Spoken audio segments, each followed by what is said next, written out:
Welcome back, everyone. Next, we have NCS Multistage Holdings, Inc. It trades on the NASDAQ under the symbol NCSM and is a leading provider of highly engineered products and support services that facilitate the optimization of oil and natural gas well construction, well completions, and field development strategies. Please welcome its CEO and director, Ryan Hummer. Nice to see you, Ryan. Welcome to the conference. Yeah, thank you, Anna. Good afternoon. And just want to thank the Emerging Growth Conference for inviting us to present today. I want to thank everyone who's taking the time to watch the presentation. Perfect. The floor is yours. Call me back for questions. All right, we'll do. All right, advancing the slides here. So before we really jump in, I'll spend a little bit of time talking about who we are and where we're focused. We are a technology-focused oil field services and equipment company, as Anna mentioned in the lead-in.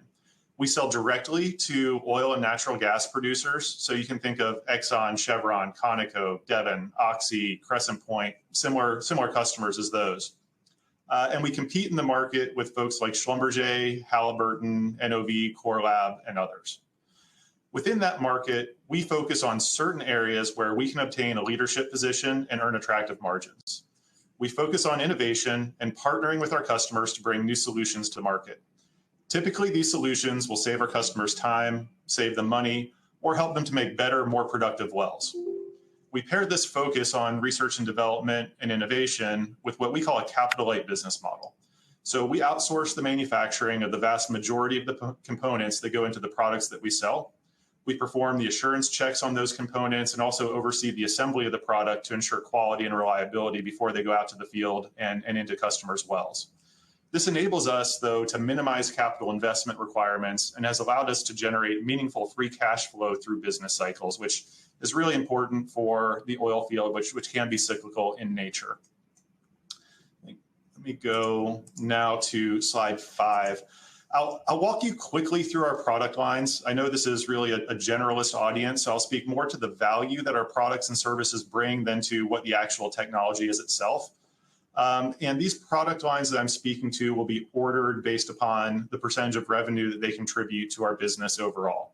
So fracturing systems is the first one, and fracturing systems represents about 65% of our revenue. Through this product and service offering, we help our customers to maximize resource recovery with a more controlled approach to well completions. What we try to do is help them achieve a fracture network downhole, a very efficient fracture network that looks like what you see on the right side of this image and is less variable than what you see on the left side. So while the last slide provided the concept behind what we call pinpoint completions, this slide demonstrates a bit how we put it into practice. So we sell customers the sliding sleeves that you see at the top of the slide. The customers will buy additional sliding sleeves for each new well that they complete using our technology. So this is everything we sell to our customer basically gets consumed in the drilling or completion of that oil and gas well, and they need to come back to us for more when they drill the next well. We also provide services in this product line whereby our personnel utilize the tool that you see at the bottom of the slide while they're out on location. And they do this working together with both representatives from the customer and other oil field services companies that are on site. We believe that we're the global leader in this product line. We have an extensive track record, and the differentiated features that we built into both the product, into the sliding sleeve, and into our service tool allow us to operate in very technically demanding environments. So about 25 to 30% of all oil and gas wells completed in Canada utilize our technology. And we've also successfully expanded and taken this technology into international and also offshore markets, which get to be very technically demanding. Moving on to the next product line, Repeat Precision is our second largest product line, and it serves a large addressable market in the United States. So basically, if a customer is not using sliding sleeves from our fracturing systems product line in their wells, they will utilize products that Repeat Precision can supply. So Repeat Precision has consistently expanded its product offering over time. It sells composite plugs, setting tools, and now perforating guns. So we're taking a shot at a larger part of the U.S. completions market and the plug and perf completions market in general through this product line. And in addition, we've made good inroads to introduce Repeat Precision's products and technology to our Canadian customers, where we do have that strong customer relationship and existing market share. Moving on to the next product line, it's what we call tracer diagnostics. So this is a business that we acquired in 2017. Through tracer diagnostics, we can provide customers with a reliable and cost-efficient way to help them improve their well designs and to optimize field development. So the learnings from a relatively low-cost tracer study can help a customer create millions of dollars in value by applying what they get, the results that they get through tracer studies. So, as we move to the next slide, I'll quickly explain how they can do this. So in our tracer diagnostics operations, we will pump a unique tracer chemical into the individual stages of a customer's well. Those tracer chemicals are represented by the nodes that you see in the image on the right. We will then collect and analyze samples that are taken from that well. And we do this at our own laboratories. We've got one in Tulsa, which is, I think, where Anna's joining us from today, and also in Calgary. So after those samples have been analyzed, we then provide the customer with a report that they can use to make operational decisions. So they can make an operational decision to help them increase the value from the well that had been traced, or they can take that data and apply it to future developments. And really, that's where they can optimize their fields and make decisions, which will create potentially millions of dollars as they move across their field development. The next slide, slide 10, speaks to well construction, which is our other product line. The core technology within this well construction portfolio is what we call the airlock casing buoyancy system. So in our industry, customers are drilling ever longer laterals, which helps them to improve their economic returns. So a customer may drill 1 mile down, 2 miles down, and then they'll turn that well and take it horizontal for 2, 3. Customers are now even approaching 4 miles in the lateral lengths. And the airlock system that we provide helps to ensure that they can take maximum advantage of those long laterals. So it gives the customer the assurance that they're going to get their casing all the way out into that field as far as they want to go, and saves them time in installing as well. So really, through the time savings, the customer effectively gets an insurance policy that they're going to land that well where they want it to. And by saving time on location, the product more than pays for itself. So this has been a very successful product and plays into the trends of the industry. Again, as our customers look to get acreage that is what they call contiguous, so that they can drill these longer laterals and improve their economic returns. I'll take you now to the next slide. So the graph on the right hand of this slide speaks to the various product lines that I just went through, and illustrates that the fracturing systems business for us is really our dominant product line with 65% of our revenue. But the real highlight on this slide to me is that in 2023, we worked for over 225 customers. So we have very limited concentration in our customer base, and we don't have any customer that contributes more than 10% of our revenue. So this speaks to, again, from the market share that we have in fracturing systems. We are present with a lot of customers across the Canadian market, and with our emerging growth in the US in repeat precision and bringing some of our other product lines to bear in the US market, again, we're able to access a very large customer base and aren't reliant on any single customer or any single very small geographic market or operating region, even within a market like Canada.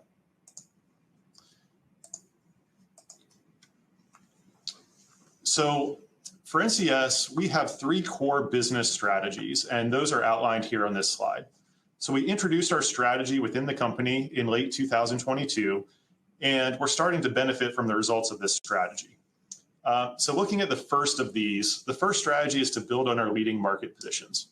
For us, we have several of these, and I think we're fortunate to do so. And as I said at the beginning, this is intentional, right? We want to participate in those markets where we can be leaders. We don't need to be everything to everyone.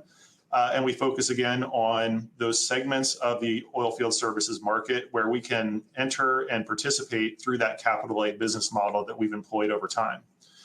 So for us, leading market positions that NCS has, again, we believe we're the #1 provider of fracturing systems on a global basis. I think we're a clear #1 in Canada. And the fact that we've been able to extend off of the onshore environment into offshore areas like the North Sea, and product development, really initiatives that we have together with large customers that could take our technology into the deep water market for the oil field, which is really the most technically demanding environment that you can get. I think another leading market position for us is our presence in the Canadian completions market generally, and the strong resulting customer relationships. So we've enjoyed that market position with fracturing systems over the years, but it's really in the last 2 or 3 years that we've been more successful in really having our customers who have utilized our sliding sleeve technology adopt our well construction and tracer diagnostics portfolios. And to the extent that they have certain areas where they run sliding sleeves, but certain areas where they need a composite plug for their completions, again, we've been successful in bringing the Repeat Precision plug and perf product line into Canada and being able to serve the Canadian customers regardless of what completion system and type that they want to pursue. And I'd say the last of our leading market positions that we're really looking to lean into as a company are the global capabilities and presence of our tracer diagnostics product line. What's interesting for us about tracer diagnostics in a lot of ways is as we move into international markets outside of North America, that can be a relatively long sales cycle for fracturing systems or well construction where a customer might demand certain different specifications and we need to do testing and qualification around that. For tracer diagnostics, the same chemicals that we utilize for a tracer diagnostic study in the US or in Canada, we use those exact same chemicals in Argentina, in the Middle East, in the North Sea, or in Australia. So it's a good way for us to move into international markets and establish a beachhead and a base of revenue, which can help facilitate further investment in growing out our product lines in those international markets over time. Which leads really straight into the second component of the long-term strategy. So this is to capitalize on offshore and international opportunities that we've been pursuing and investing in over time. Now, this is a focus for us in part because international and offshore customers in the oil field space, they tend to buy more so based on technical characteristics versus price. When you look at the North American market, there are a lot of wells drilled and completed every year, but there are also a fair number of competitors. While we look to get compensated for the appropriate value that we bring to our customers, there are a large number of competitors in each of those regions and markets. When you move offshore or to international areas, again, that's where we can really leverage our technical expertise that we bring to bear with our products. The other piece of that is because it tends to be more of a technical sale and not as price driven, you're able to build stickier customer relationships over time. So a business that isn't as volatile to business cycles and oil and gas pricing cycles. As a result, the focus that we have on international markets is something that we think will help to grow and support our gross profit margin profile over time because we really do look to be compensated for the value that we bring to our customers. The third strategic component that's outlined on this slide is to commercialize innovative solutions to complex customer challenges. This is really core to what we do as a company. So we obtain and understand the voice of the customer and the emerging market needs in our industry. And we work to quickly deliver a solution that brings tangible value to our customers. So with this, if we can demonstrate the value we bring, again, by bringing new technology to market, we will look to protect that and obtain intellectual property rights. We've got a good patent portfolio around the technology that we have, but also that new technology tends to be higher margin and more profitable before other competitors try to copy what you're doing. So we're always working to invest in R&D and bring new technology to market. So moving on, this next slide, we had a strong first quarter. We reported it last week. We exceeded our guidance for the quarter, top line and EBITDA. So I won't dwell on that here. We discussed the quarter in detail on our recent earnings call. So if you want to dig into particulars at all, I just encourage you to get a transcript of that or listen to a recording of the earnings conference call. But what I will do is spend a little bit of time on the bottom half of this next slide, which speaks to our full year guidance. So we recently revised our guidance for the year. The current guidance at the midpoint would result in 9% revenue growth and also adjusted EBITDA margin or adjusted EBITDA growth of 34%. So within our business, our cost of sales is highly variable, due in part to our capital light model. But our SG&A is a relatively fixed expense, which helps to provide us with operating leverage as we grow the top line. And that's how, in a market like this, we can grow our EBITDA by such a larger percentage than we're looking to grow our revenue for the year. In addition, we expect our capital expenditures to be below 2% of sales this year. And as a result, we expect to generate more than $5 million of free cash flow. And this is after deducting distributions from our joint venture that go to our partner as part of the joint venture. So slide 16, as you can see here, historically, international has been about 5% of our revenue over the last year or so. And I think that extends back for the last 2 or 3 years. There have been periods in NCS's history where it's been closer to 10%, and we expect it to inch closer to that 10% range again in 2024 on a full year basis. And this is because of some great opportunities that we have this year in the Middle East with tracer diagnostics, and also an increase in customer activity in the North Sea for our fracturing systems product line. In addition, you'll note that we have significant exposure to Canada. I mentioned our market share in that market with fracturing systems. We view this as a positive, and I'll touch on that here in just a moment. All right, so what drives our business? I know this is a generalist conference. Certainly there will be some folks who are really up to speed on oil and gas, but I just wanted to speak at a really high level that broadly what drives our industry is the number of wells drilled and completed, with the operating rig count that we show here as a proxy for that activity. And obviously the rig count and the activity level, those depend a lot on the prevailing commodity price environment, so the price of oil and the price of natural gas. The US tends to be a highly variable market, and the US, and again, we're looking at the annual average rig count in these charts. So the US has not yet recovered to 2019 or pre-COVID activity levels. And we present the information on this chart through 2023, but for 2024, we actually expect the US rig count to fall a bit further this year. Canada, which is on the upper right part of this slide, on the other hand, has been more stable. And activity has actually increased by more than 25% from 2019 levels. So while we expect the activity in Canada to be about flat this year, from an industry standpoint, we expect to outperform that. There are strong fundamental drivers, including a new oil pipeline that's being built this year, and also Canada's first liquefied natural gas facility, which is going to come online next year. Both of these projects will provide additional export options for our Canadian customers and should support local commodity pricing. As I just mentioned, it's really the commodity pricing that drives the willingness for our customers, the oil and gas companies, to drill and complete more wells in a given period.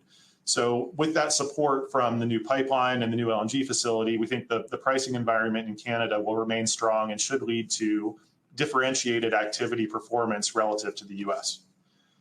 Finally, at the bottom of the slide, the international market. The international market has grown each of the last 2 years from a rig count standpoint, and we expect it to grow by another 5 to 10% in 2024.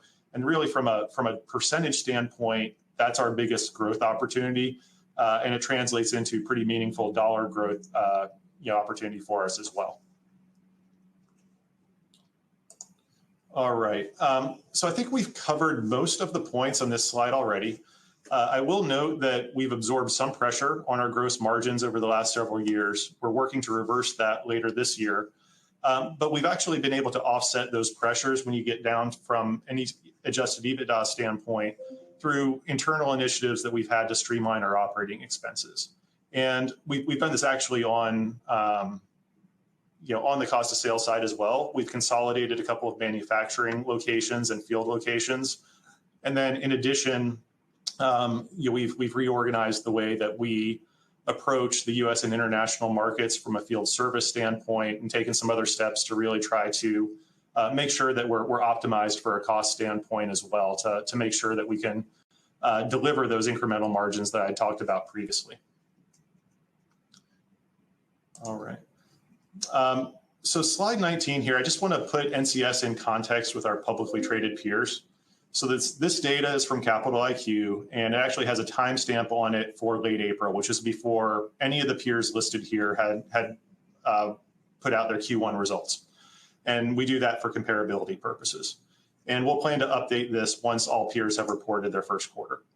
But speaking specifically to NCS, which are the green bars on the chart, we're expected to have above median revenue growth and well above median EBITDA growth in 2024.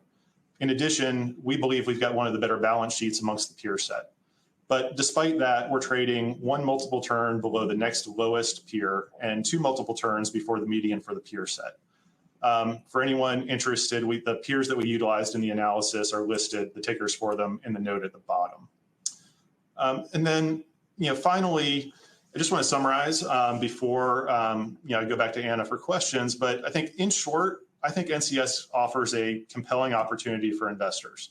So we are delivering EBITDA growth with strong incremental margins. We've got a strong balance sheet and expect to further strengthen it through free cash flow this year. Our guidance for more than $5 million in free cash flow is at over a 10% yield to both the equity value and the enterprise value of the company. And while we have these unique growth characteristics, we're also a value play.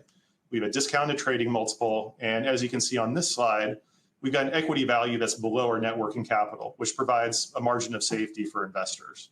So, with that, Anna, that concludes our presentation. So I'd be happy to take any questions from you or anything that's come in from the audience. Fantastic. Thank you so much. We do have some questions for you. Mark Nunes says, he understands there is recurring revenue based on purchasing multiple sleeves. Are there other revenue verticals, such as a service contract on these items? Sure. Maybe I'll go back. I ran quickly through this slide. So on the right side, you can see sort of the product and service mix within our business. And if you think through the various product lines, in fracturing systems, we generate both product sales and service. The tracer diagnostics business is purely service revenue. And then alternatively, the repeat precision business and our well construction business is 100% product sale. So what I'd say is similar to fracturing systems with the sliding sleeves. Every product that we sell through repeat precision and every product in our well construction portfolio, those are also consumable items. So the customer will utilize them in one well and generate the value from that product in that well. And then the next well, if they want to utilize another airlock, or if they want to utilize from repeat precision another set of perforating guns or composite plugs, they'll need to reorder for those. So the one area that is really service oriented for us on a primary basis is tracer diagnostics. We talk about having a capital light business. Tracer diagnostics is the one area where we have a little bit more of a fixed cost component, because we do have the fixed costs associated with the laboratories that we have in Calgary and in Tulsa. So you can think of those being areas where we do the sample preparation and we have gas chromatographs or mass spectrometers to run the samples. So the more volume that we can get through that tracer diagnostics business, we can really leverage that fixed cost. So that's got good incremental margins for us. Thank you for that. And Vera Zimmerman asks, what is the average cost to the customer of a tracer study? It can really vary. And so so this is an interesting illustration because this shows a couple of different use cases for tracer diagnostics. If you look at the two wells on the outside, so the well on the far right or the far left, you can see that there are really only two nodes on those where the customer chose to deploy tracers. So in one of those wells, what the customer is looking to know is, once the well comes onto production, am I seeing flow from that furthest extent that I've drilled that lateral? And if I'm seeing flow from those stages, then I know my well is fully on production without any sort of obstruction. But if you take the tracer samples and we don't see the signature, the tracer chemicals coming back from the toe, what the customer might have is some sort of blockage in that well. There may be sand that's bridged off in one area, and therefore a section of that well bore isn't contributing. So that's really the use case there, and the customer will take that information and clean out that well so it can flow to its maximum potential. That tends to be a really low-cost application because, again, it's only one or two stages. In some cases, we'll actually operate a self-serve model where we will ship the tracer to the customer and they can inject it in those stages. So you can think of that as being, call it $5,000 to $10,000 for that study. The wells in the middle are part of what would be a higher cost, but also higher value to the customer analysis. So in those, you can see that there are a lot more nodes on those wells, which means that a lot more individual stages have been traced. And the customer in that case will be looking to know, how much of my contribution am I getting from each of those nodes or each of those stages that I completed across that lateral. But more importantly, what we do is, again, if I maybe speak to the image from left to right, and it's well 1, 2, 3, 4, 5, well, I pumped tracer into wells 2, 3, and 4, I'm going to get my samples back from well 3. And I may see the tracers that I pumped into well 3, but also tracers that I pumped into well 2 or well 4 in there. And if I see that, I know that these wells are effectively communicating with each other, which means that I didn't create the most efficient fracture network downhole that I could have. So what the customer would do there, if they see lots of communication between those wells, they would either change up their completion design for the next well, or they would space those wells further apart the next time. So if you think about it in this image, there are 5 wells. If they made the decision that we can get the same production by only drilling 4 wells, that's going to really improve their economics, because they're going to avoid the $8 to $10 million cost of drilling and completing 1 well, but still get the same production from that whole section of reservoir. So something like that will be more expensive across an entire pad. It could be $100,000 to $200,000, depending on how many individual wells are within that pad and how long they want to be collecting and getting the results from the sample analysis. Thank you for that. We have a question from Alan Green about your airlock system. What are the rights for below the ground? And is there risk of taking resources from unowned land with this airlock system? Yeah, so with that, right, the operator is the one, or the E&P company is the one who will go out there and acquire the rights. And they acquire subsurface rights. Typically it's called mineral ownership or mineral rights. And that can be for an entire kind of vertical section below the ground, or it can be for 1 or 2 zones. But really the operator is the one, or the customer in this case, is the one who is responsible for ensuring that they are only producing from the acreage that they have leased and that they have the rights to. So no, the airlock system doesn't create any additional risk. What it does, what it really helps with, let's just say I'm thinking about drilling a well and I have rights that go maybe 10,000 feet away from where I've drilled it vertically, and I want to drill that lateral to 9,900 feet to make sure I can maximize the acreage that I have. That can be technically challenging to drill and to land that horizontal lateral. So what the airlock does is help give that operator the assurance, because what the airlock does effectively is help reduce friction when you're pushing the pipe along that lateral out as far as you can. So by reducing the friction, it basically runs in hole faster and more easily, and you're confident that you can get there. So what it helps to do is really help the operator take advantage of the maximum amount of acreage that they have. It doesn't really determine whether or not the actual fracture that's generated will propagate up or down into other zones. So it doesn't really speak to that. And that's not a risk that NCS takes on. That's a risk that the operator would have regardless. And would that be in the arena of what we would call deep rights? That's a little bit out. I haven't heard that term necessarily, but there are certainly situations where an operator will have rights only to certain vertical depths, and someone else might have the rights above or below. Right. Jack wants you to talk about the benefits of the product aside from what you have mentioned. Specifically, are there any advantage or increased quality of the end product or reduction of waste by using your product? Mm-hmm. It's a good question. So we have a couple of different items that we put up on this slide on the right as far as the applications. And in this sort of presentation, I certainly can't go through them all. But one of the benefits of using our fracturing systems technology versus competing completions methodologies typically will be that you're able to utilize a little bit less water in the course of the completion. And for our customers, water is money. They need to source water, utilize it during the completion, and then dispose of water once it starts to flow back. So if you can minimize the amount of water that gets utilized, that saves your customer money. But more importantly, it's also environmentally the right thing to do, right? If you can use less water, especially fresh water, in your applications, there's an environmental savings there. The other thing that's pretty interesting about our system is these sleeves are designed so that you can open and close them multiple times during the course of a well.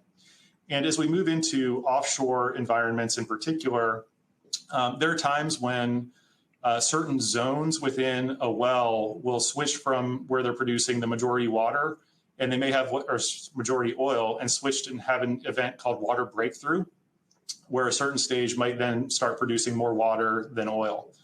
And with our technology, what you can do is find out where that water breakthrough is coming in. But most importantly, you can run in and reclose those sleeves in that area and shut that off and just bring your well back to where you're optimized for oil production, not having to deal with that cost of the additional water. Perfect. Chris Howell wants to know, what does your R&D look like? Is it mostly customer feedback, which leads you to make changes and develop new products?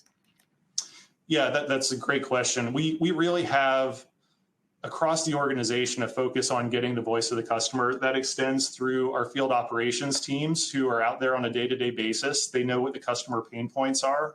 It's our sales team who's talking to the front office of the customers, but also our engineering and product strategy team. So it's really a group effort to understand the voice of the customer and the challenges, and then to prioritize that product development workflow so that we build a business case for every project that comes in and make sure that we're advancing a portfolio that can solve immediate needs, but also make sure that we're working on projects that may not turn into a new product and turn into revenue in 1 year. It might be 2 or 3 years off.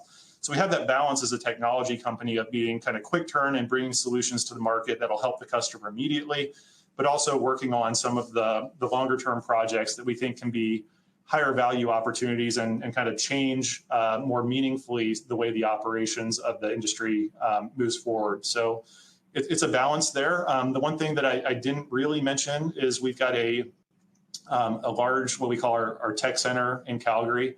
That's where our R&D team sits, is where our product strategy team sits. And while we are capital light as a company, we do have significant investment into that facility with test cells and being able to test quickly, the equipment and the products that we have through prototypes, right? We're able to quickly turn those into projects that can be field trial ready. So we try to optimize where we spend our capital. We're focused on R&D. That tends to be more of an operating expense, but we also do have some hard assets in those test cells at that R&D facility, so that we can really optimize that R&D process and bring products to market that meet the customer needs. And with that, you mentioned your strong balance sheet and net cash position. So are you looking at M&A or potential shareholder return strategies? Yeah, no, thanks, Anna. So look, I think first and foremost, we view our balance sheet, and especially the cash on our balance sheet, as a strategic resource. So we are a public company. We're 155 million, I think, revenue at the midpoint, 16 million in EBITDA. There are costs to being public and carrying the infrastructure that we have. And we certainly have an organic growth path that I tried to articulate in this conversation as much as possible. But we can also, I think, very effectively bring in new technologies, right? We have a strong operating presence in the US and in Canada. We've made inroads in international markets. So if it's something that is a clean fit from an industrial logic standpoint, we can bring products into NCS and be very successful in not having to add to our cost structure to support them, and also leverage that international footprint and take markets and optimize the way that you can really take that product or service and take it and maximize what you can do from an international standpoint to grow the business. So we are constantly looking at M&A. I think that would be our priority as far as the use of cash. Now, you can't always line up the buyer and the seller at the right price for an M&A transaction. So if we move forward and continue to generate cash the way that we expect to, and aren't able to execute on an M&A opportunity, I think from there, that's when we would work together with our board to think through potential return of capital and make sure that we do that in the most effective way for our shareholders. And last question, a good question to end on. You mentioned you're experiencing a lot of growth, but specifically in the international markets this year. So talk a little bit about some of those drivers and how it will increase revenue. Yeah, absolutely. And there's really two components to it. The first is the North Sea, and we've been operating in the North Sea for 7 or 8 years now. We had one real anchor customer on the Norwegian side of the North Sea. And over the last year and a half, we've really looked to build out that portfolio of customers to try to levelize activity. So we added 2 customers last year that we installed wells for the first time. And we were expecting that we'll add two additional customers this year. So we expect to work for 5 customers in the North Sea across 2024, which is more than we've ever worked with. And we're really happy with the way that we've developed that customer portfolio over the last few years. The other is the Middle East. And there are certain areas in the Middle East where it takes a long time to move through. A lot of times you have to provide your products for a free trial before you can be called in for special one-off projects through either a technology development team or a procurement team. But as you move through it, you can get to the point where you qualify your products through enough historical work and get them qualified on effectively the bid sheet there that a customer representative can call them off for pretty much any project that they're looking for. And we're fortunate that we've been able to navigate that process, especially with our tracer diagnostics product line in a couple of core geographies in the Middle East. And I'd say our well construction portfolio isn't that far behind. So the growth this year is really focused in the North Sea and Middle East. And I think it's growth that'll be durable and it'll help us. Historically, I think it was maybe 2017, 2018 to 2021. We had done $10 to $15 million of revenue per year outside of North America. I think we'll be in that zip code this year and looking to grow beyond that over time as we continue to bring new product lines and get them qualified, especially in the Middle East moving forward.